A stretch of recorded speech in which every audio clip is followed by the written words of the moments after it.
Hello everyone, welcome to my another blog. তো এদিন ছিল লোকনাথ বাবার পুজো আর বাড়িতে ছোট করেই হয়েছে, তাই সকাল সকাল খেয়ে নিচ্ছি গ্রিন টি। আর তারপর বোন আর আমি বেরিয়ে পড়ছি মার্কেটে যাওয়ার জন্য, কারণ পুজোর কিছু জিনিসপত্রই আনতে হবে। আর এদিন আমরা সকালেই বেরিয়েছিলাম, কিন্তু এত গরম ছিল কি বলবো, রোদ তো কমছেই না। যাই হোক, তারপরে আমরা ফল মিষ্টি এগুলো নিয়ে বাড়ি গেলাম। বাড়ি গিয়ে দেখি পাড়ার অনেকেই প্রসাদ পাঠিয়েছে, তো সেটাই আর কি খাওয়া দাওয়া করছিলাম। বাট আমি এখান থেকে খুব কম খেয়েছি, মিষ্টি জাতীয় ফলগুলো স্কিপ করেছি, শুধু শশাটাই খেয়েছিলাম।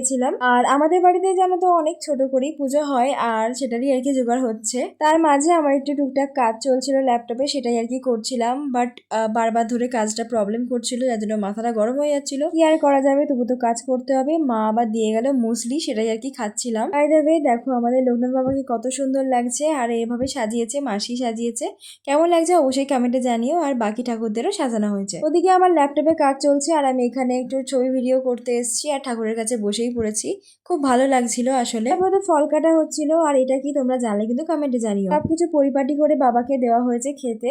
আর জানি এর মধ্যে অনেক ভুল আছে, কিন্তু বাবা সেটাকে নিজে গুলো ক্ষমা করে দেবেন। দেন দুপুরে খাওয়া দাওয়া করে একটু রেস্ট নিয়েছিলাম, আর তারপরে তো বেরিয়ে পড়েছিলাম একটু হাঁটতে। আর আজকেও একটু দেরি করেই বেরিয়েছিলাম, 5টা 15 নাগাদ, আর 6টার দিকে ঘরে ঢুকেছিলাম। দেন রাতের দিকে একটু বোন এসেছিল, একটু কম্পিউটার প্র্যাকটিস করছিলাম দুজনে মিলে। আর মাসি এখানে নিয়ে এসেছিল প্রসাদ বোনের জন্য, তবে আমি একটুও খাইনি, কারণ আমি এখন ডায়েট করছি। তো যাই হোক, ও খাচ্ছিল, আমি একটু ভিডিও নিয়ে নিলাম। আমি সন্ধ্যাবেলা তেমন কিছু খাইনি। আর রাতে হয়েছিল আজকে রুটি আর সবকিছু দিয়ে একটা তরকারি। তো চলো আজকে ভিডিওটা এতটাই রাখছি, আবার আসছি অন্য ভিডিওয়ে।